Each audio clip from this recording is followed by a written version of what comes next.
Hey guys, what's up? I'm Greg. I hope you guys are ready to unpack and get into some good conversations today. And I'm Jess, and this is our podcast, Baggage Claim. Thank you for joining us.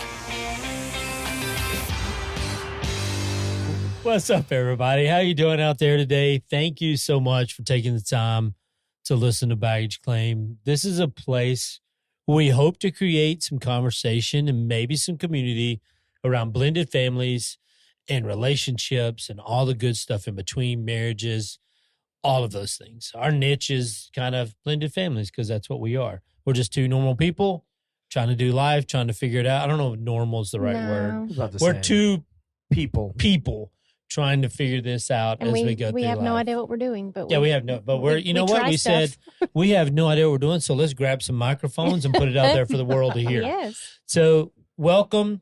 If you call yourself a regular here, and I don't know why I do this with my hands every single time I'm throwing my hands. I know.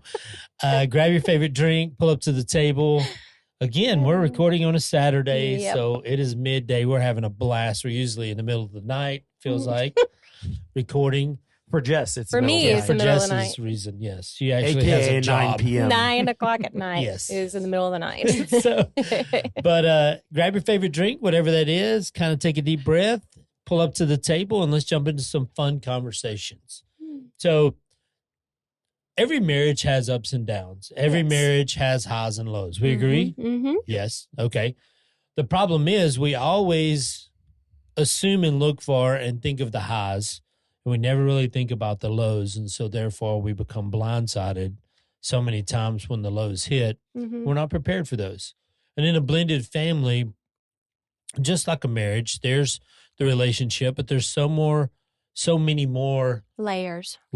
or caveats, as I would say. Jess hates I that don't word. like that word. Caveats. Yeah, so I'm going to try to use it as much as I can in this episode, Yeah. just to see if she loses it by the end.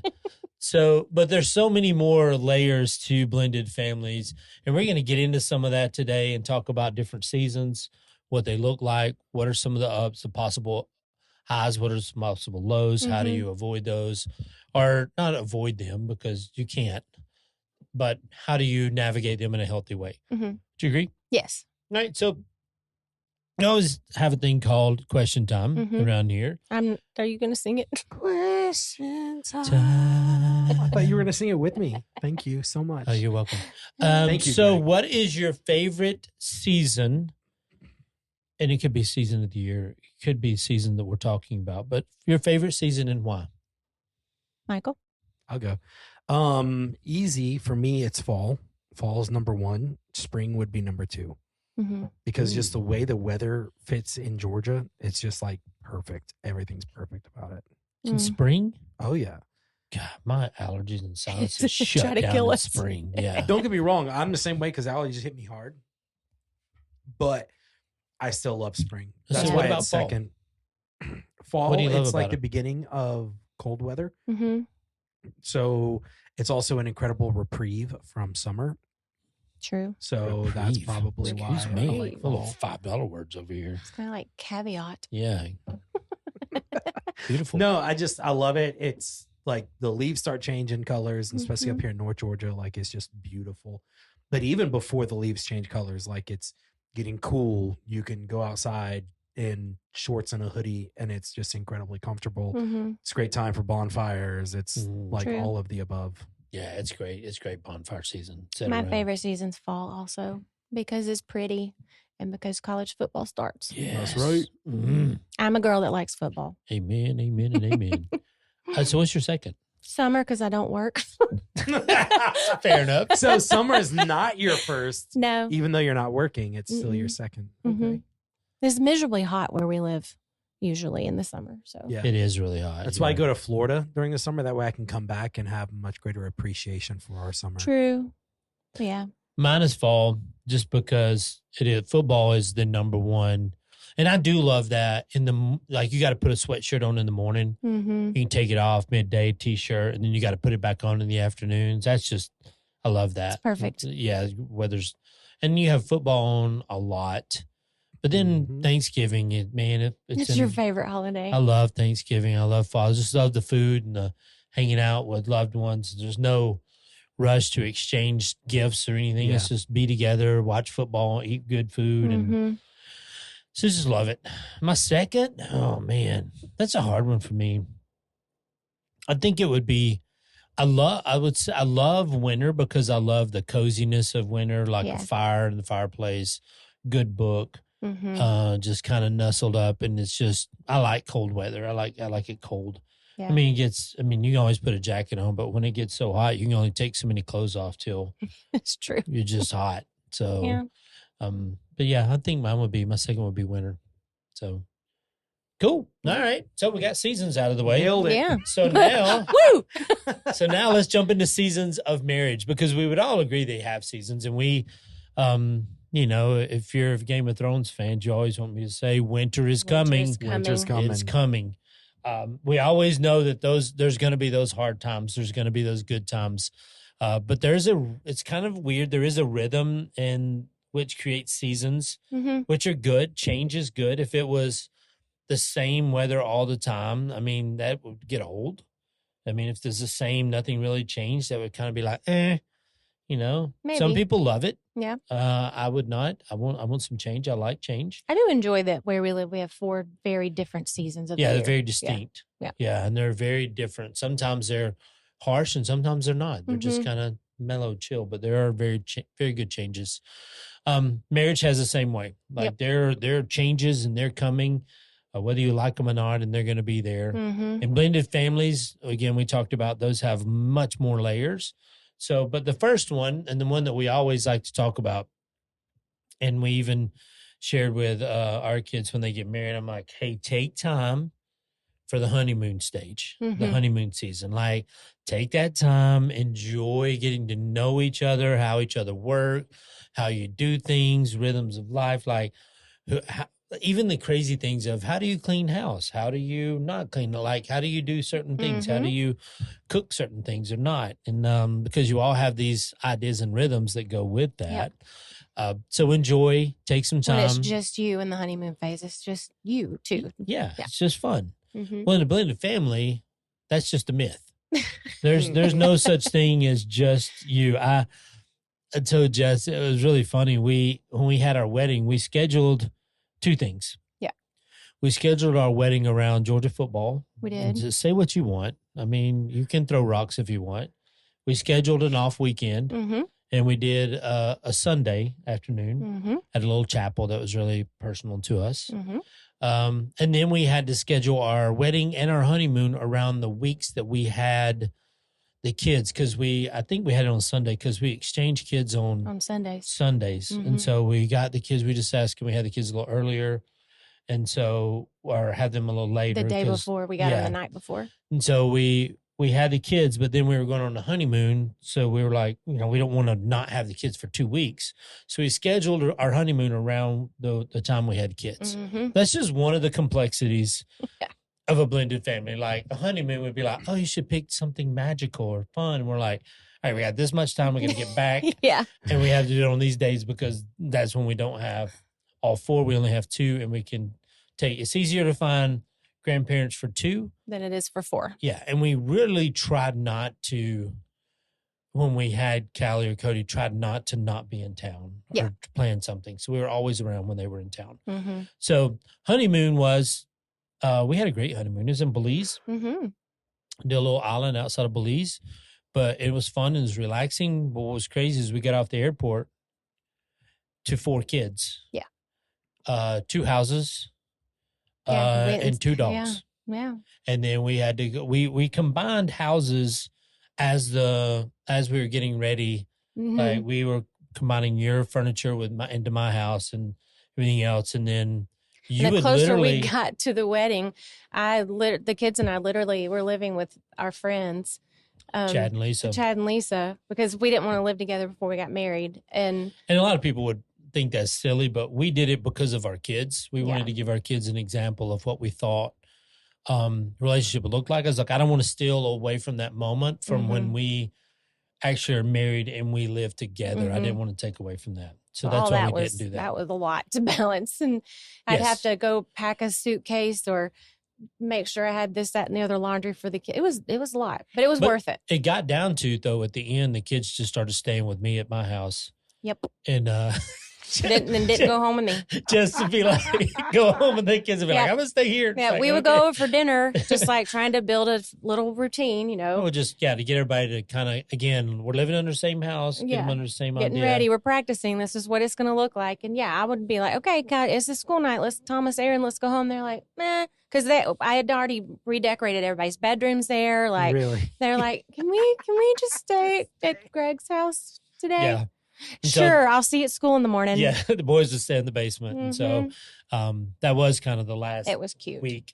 But it was fun. But we came home to craziness, chaos. Like you walk back in, you're unpacking. It wasn't time to be like, Oh, I love you. yeah, Look let's at just our say it was just little like, life. all right, here we Nope. go. We got stuff to do. Yep. And you immediately step back into Mhm. craziness and chaos. If you don't take the right steps or steps leading into that, it can feel crazy and chaotic. Yeah.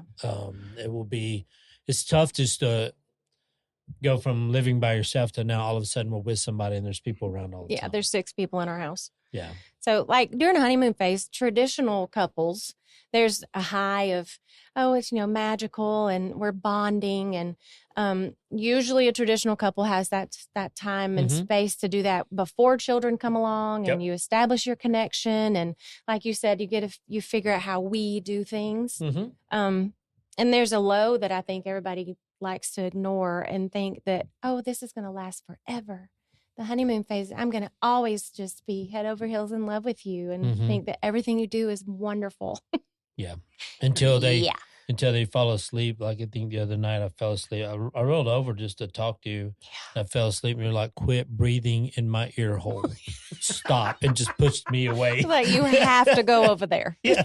So, yes. Yeah. But like you said, blended families, it looks really different.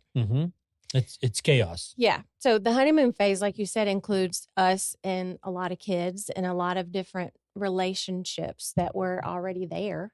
And it's almost like there's insiders and outsiders. Yes. In every definitely. like step couple relationship, like the biological parent and the child are the insiders. Like, I mean, and me and my kids, we literally moved into your house. So we moved in, and you and Callie and Cody were the insiders, and me and Thomas and Aaron Grace were kind of like the outsiders.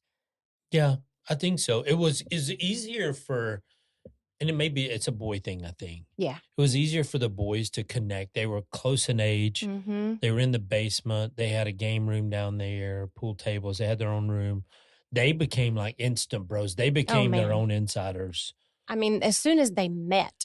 Yeah. They have always been night and day different. Yeah, they're very different. Very different. Personality-wise. Oh, yeah. Everything. Except for video games. That's how they bonded. Yes. And they still do. Yeah. As grown men. It was interesting, though. The two of them just became they created their own little world. And environment in the basement. And they were just their thing. That was their thing. They loved it. Happy. And so the girls were more connected to us, and our hips, and of course they're a little more emotional, and so it was different. But there was also too, like insider out, like you had relationships with people like with the Hazes, then you still did things with them that we weren't a part of, but we still went and did those activities all together. So and just trying to help create or level the playing field of insider, outsider kind of mentality. But when you think about it like that too, with the insider and outsider and like family structure that was already built, and then when you try to put all that together, that structure becomes imbalanced because we're trying to put it together, like what you had built and what I had built, and we're trying to build it together, and it was a lot to put together. Well, yeah, it's kind of the idea you're building you're building a home, I'm building a home, and then all of a sudden we decide to like attach those homes and be like, oh, right. Yeah. These don't even look the same at all. Yeah. Like, meanwhile, we're in the quote unquote honeymoon phase. Yes. Yeah, exactly. So it's a little different for blended families. Yeah. Yeah. So what are some kind of small actionable steps you can take for a honeymoon in a blended family? One thing that I'm proud of us for doing, I mean, a lot of this we're talking to ourselves and giving ourselves this own advice, but this is one thing that we really did do is we built in time for just me and you. Yes, we did. We'd take short trips, overnight trips, or even like if the kids were at grandparents or Callie and Cody with their mother, like we would have like at home date nights, or we would go to Atlanta for the weekend or sometimes to the mountains. Like we regularly took like little inexpensive, some were more expensive trips to make sure we had me and you time to keep building our relationship. Yeah. And sometimes they were literally, I remember sometimes we went to the cabin one time. We had all these grandiose ideas.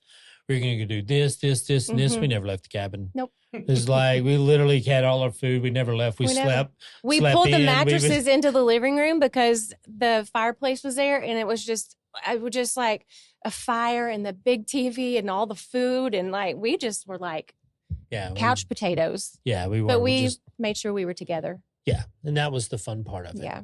And so, all right, good advice. Yeah. Also, too, we help to help create to level it, because we already fractured in the insider outsider. We tried to start creating things like a girls' day where you and the girls would go do something together. Yes. And me and the boys would go do something together. And then sometimes it would be like, hey, we're all going to go do something completely new we've never done together. And so let's go create a new experience that we all have. And so we created new experiences and new traditions all together. So we could all be an insider. Yeah. And so it was just kind of fun together. That was our thing. So cool. Season 2. Yeah. Kind of a fun one. Young kids.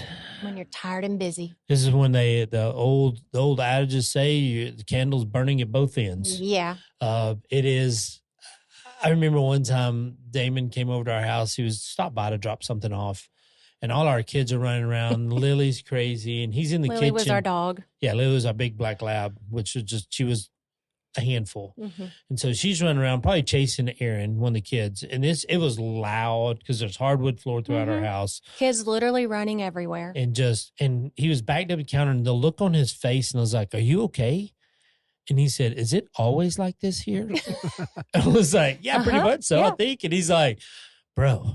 He just shook his head, and it was just because Damon, they didn't have kids. He and his wife didn't have kids, but they had dogs. But it was a lot quieter at his house, and it was just a stark difference. And he was just like, because we were talking about going on vacation, and he goes, "Man, you guys need this week vacation away." And I was like, "Oh, you don't really know, bro. You don't even know. We really, really do." But it's sometimes you're so in that you I won't say lose focus. You just think that's normal. Yeah. Like, it's just crazy chaos. This is normal. And I'm like, no, it's not normal. Yeah. Well, traditional families have that too, not just step families. Right. You high and low at the same time. Like you're doing these things with your kids and each other and the family and all the schedules, because you have that family bond and you love your kids and you want to do the things that they want to do. But also the logistics are just overwhelming and exhausting, and every kind of marriage takes a back seat. Well, because we even talk about, like, we always bring this up, but our scenario was I had the kids 7 days, they were with their mom 7 days. So you think of logistics of crazies of playing sports and doing everything. If we want to do anything fun, it had to fit into those, as a family, it had to fit into those 15 days that we had out of the month that we had to work in. That wasn't a sports activity driven. There wasn't something that's going on. The kids were involved in the student ministries or youth ministries at the church. So it's like between all of those things. And then when they, teenager years, but I'm kind of fast forwarding. I'm sorry. Yeah. So it was just kind of crazy in the middle of all that, like trying to figure it out. Yeah. Like who's doing what, when they're doing it, how we go, what does this look like?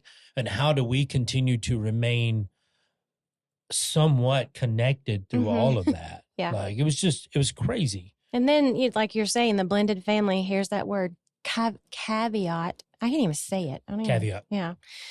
So research says that average PACE families take about 7 years to complete the full step family development cycle. So ordinary parenting exhaustion is stacked on top of the unfinished insider and outsider work that we just talked about. You've got custody logistics, like you said, and possibly new bonus babies. Sometimes if you get remarried young enough, you have children together, and then that messes up the rank and belonging, and all while you're tired and busy with young kids. Right. Yeah. It could be like if just listening to that makes you exhausted, Mm-hmm. then yeah, welcome to the show. Yeah. That's that we live that. Yeah. Uh, I'm gonna say, what were some of the hardest struggles in that for y'all in that season? Schedule. I'll tell you this, And not just sharing children's schedule, but school, whatever sports or activities that they were doing. Just here's what's crazy, and I Mhm. know because I'm speaking from the dad point of view. Our grocery bill oh my Lord, was $100 more than our mortgage payment every month. every month. Just to say that, like, And this again, was that was 15 years 15 ago. years ago. So So our- imagine now. Yeah, our grocery bill, and then not on top of that, it was they all played sports. So they all had a sport to play. I loved cross country because you buy them a good pair of shoes and send them on their way. And they run around in a field. Yeah, just run. It's like, hey, you got your equipment it's connected to your body. Yep. Here's a pair of shoes. Yep. But it was, I think that just you don't even think about the financial part of it now. No. But it was crazy what just running the household was financially straining. Yeah. But the time was it was from the time we got up in the morning, because Jess was a teacher. I was kind of off. So it was like I had time to take the kids to school. Thank God. I don't know how we would have made it if you had worked outside the home at that point in our marriage. And so I was dropping kids off and doing this. So I could do the routine in the mornings, Mhm. and then you helped out in the afternoon some. But it was you could get, if you didn't take time to just spend time together. We always used to always tell each other, and we tell the kids, and they got tired of it, we're on the same team here. We're on the same team. And I would tell Jess repeatedly, I was like, these guys are leaving one day. Mhm. Like, let me remind you, all these guys are leaving one day, and it's going to be me and you. Well, most of them are left now. Most of them. But the idea was, But then on top of all that, tired and busy and stressed and all the things, I decided to go back to college. yes. So let's That was a super great decision. yeah. I mean, it was, but man, Yeah. So I'm going to go back to school and get my degree while all 4 kids play a sport. You had a job, I had a job. And we're like, oh, okay, cool. I'd be let's do sitting this. at This whatever sounds great. practice doing homework, or as soon as we'd get home and dinner was over and the kids were doing bath time routine, I'd be sitting at the table doing homework. I remember when I was in the thick of it and Cody was talking to me about something. He was young, and I guess I must have, not on purpose, been kind of half paying attention to half not. And he came behind me and hugged me and he said, Jesse, I can't wait for you to be done with this so you can do all the normal mom stuff with us. And I was like, oh my God. Yeah. And that was a very marking moment for me, because I'm like, I am doing this so that I can help provide more, but I'm missing out on so much at the same time. Yeah, there's definitely a balance with that. And it's tough. Man. I mean, it's one of those tough juggling things that you have to figure out, because it's so, in a blended family, time is your most valuable resource because you have such a select amount of it. And if you're not in that, it's hard to explain, to say, Yeah, you only have the time you think you have, you only have half that. have it. And that half that, there's some other time taken up with things that you don't even know about yet Mm-hmm. that you have to deal with. So it's that valuable resource is something that you treasure. So in that, we actually, when our kids were at age, we sit down and we made the decision. I love you. I love our family. So we told our kids, you can do any sport you want, find a sport you love, find Mhm. something you enjoy, and you can do that. You can do one sport, One sport, and you're not doing year round. We're not doing travel. we're not doing None of that. soccer where you do a spring league, fall league, summer league, indoor league. So you play year round. We're not going to do that. I'm sorry. Just not going to As you're happen. saying that, I'm like, well, Thomas got to do 2 sports, and then Erin actually did get to do indoor soccer. She did it one time, but we did it. To But try we it, actually yeah. did when Thomas did 2 sports. It was for one season Mhm. because it was a crossover between. He was finishing up, but it wasn't the full. No, He was finishing up one cross country, and we are doing mountain bike mountain at the same biking, time. yeah. And I was also coaching mountain biking. So, but it was just logistically couldn't. Mm-mm. It just came down to like if everybody plays multiple sports, we can't do it. Yeah. Like it just physically, financially. But then all the while still building our family, our Yes. step family. Yeah, because I mean, our family was relatively new together, Mhm, so it's trying to mhm. figure all that out. Mm-hmm. And it's hard. That's a hard season. It was. And if you're not careful, you lose yourself and your kids into sports, into all those things. Mm-hmm. And once you lose that, it's really, really hard to get it back. Yeah. So what's some action steps for this? Well, when you feel busy like that, honestly ask yourself whether some of the fatigue that you're feeling is unresolved blending family work that you're ignoring. Then you're just saying, oh, I'm just so tired because we have so much to do. Well, you probably do have so much to do, but if you're not actually naming it of, we're still working on blending our family and these are the things that we need to address instead of just pushing through. I would think it's way easier to hide those issues in that season. Oh, yeah. Like you can mask them or put them behind busyness or sports pretty easily. So yeah, and you show up to the events with all the other families and you just act like you have it all together. Yeah. And you really don't. Until you show up at an event and you don't have a kid that you're supposed to have. That happened to me. Yep. You see those TikToks where the guy goes, why you calling me, honey? Where'd you go? Went from the grocery store. And he's like, well, why are you calling me? He's like, oh, you were with me. Like I had those moments where I think I showed up at a soccer, I don't know, some other event. And Jess was like, where's Thomas? And I was like, I don't know. I thought you had him. Nope. And I was like, okay, I'll be back. Yep. So go get the car to go get him. And like he's so chill. He's so happy-go-lucky. He didn't care. Yeah. He was like, I was hanging out with Coach so-and-so. It was fun. We did another lap. I was like, okay, thank God. So, yeah, I mean, it's easy to mask that and hide that, but at the same time, it's not healthy. You can get frustrated at each other because you're tired, you're just worn out, and so you lash out, you say things that probably you shouldn't say or do things you shouldn't do, and it's a very hard season. But this is honestly, I think this is where a lot of marriages start to fracture and fall apart. Yeah. And I think they don't see the cracks and the fractures until later, until the kids leave, and then they realized they allowed this to creep in and take the place of their marriage. And next thing you know, it's like, I don't even know that person or who they are. So yeah. But so from one fun season to the next season. Yeah, it's always a good one. This gave me gray hairs.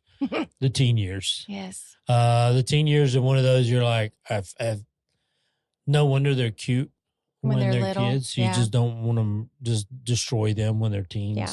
So when they're young, they're little kids. You're tired and busy, and then the teen years, you might still be tired, but it's a lot more emotional. Yeah, you're emotionally drained. Yeah, like it's just exhausting. And just when you think there's no way my kid would do that. Yes, they will. Yeah, they will, and they'll do it with some other people and act stupid in the process. So, this is just for us. This was a time when we continually just be like, hey, I love you. Yeah. We're in this, like, I'm with you.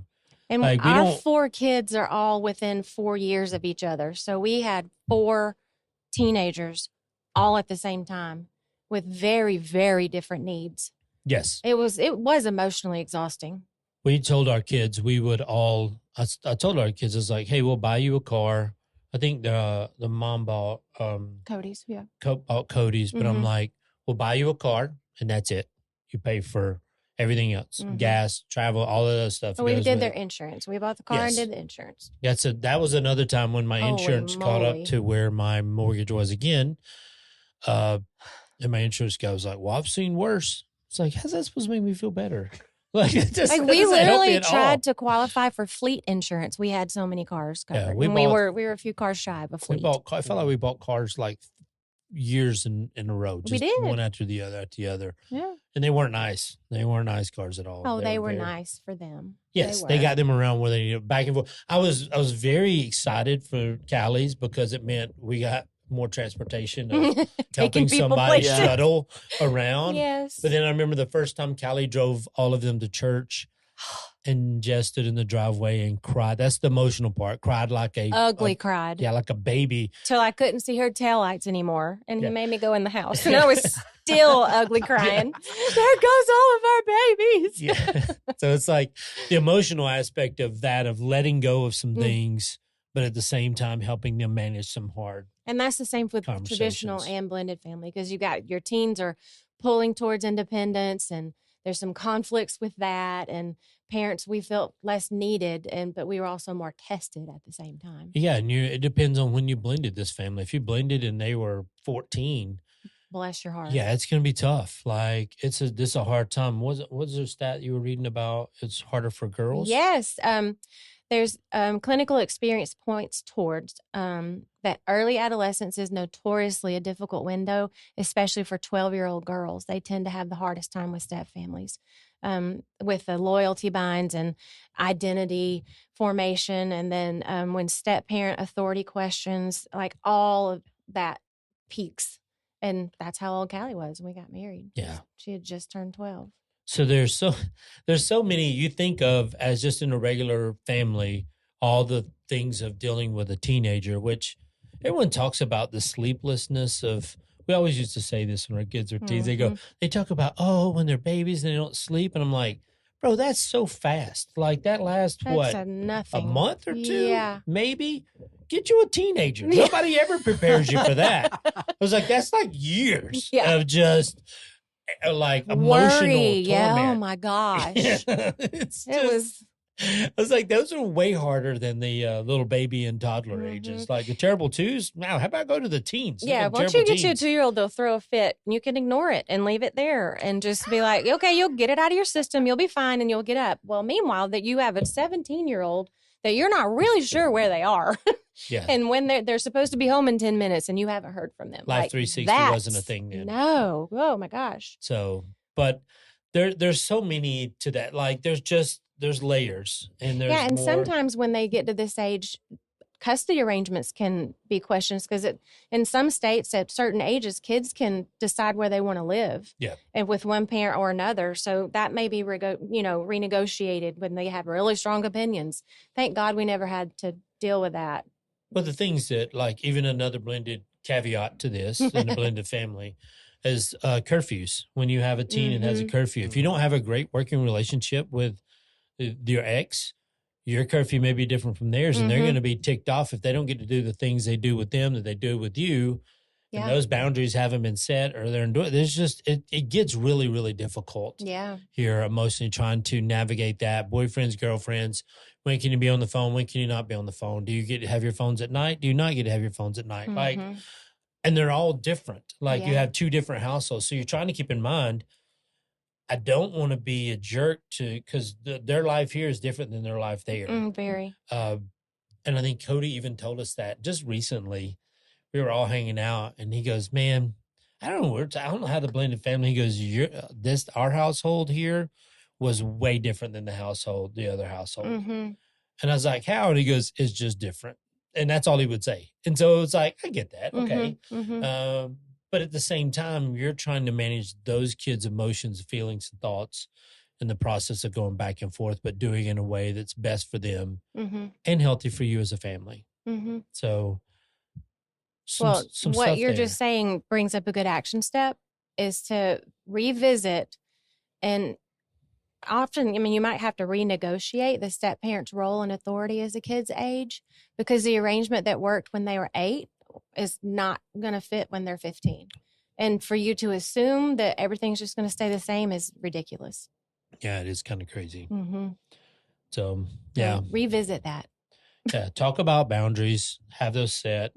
Have those set before you reach that boundary. Yeah. And then, but the thing about boundaries is really interesting. We're talking with someone doing some just coaching with them. And I'm like, your boundary's good, but what makes something a boundary and not a suggestion is when you hold them to it. Yeah. It's like, if you don't hold them to the boundary, it's just a suggestion. It doesn't really matter. So you got to hold them. There's that accountability that comes with that makes it actually hard. Yeah. So nice. Any other action steps for that one other than just survive, hang in there? It's I get it. Yeah. Those are two hard ones together. What's the last one? Last season, you want to get into it? The empty nest. It's the one we're in now. The empty nest when it's just us again, but it's never It's been. not really. It's still it's never really been just us No. ever. Still got one here. Yeah. So, and one that lives really close, then they're always here. Yeah, which is not a bad thing. I'm just saying we've never, ever have we ever have just us.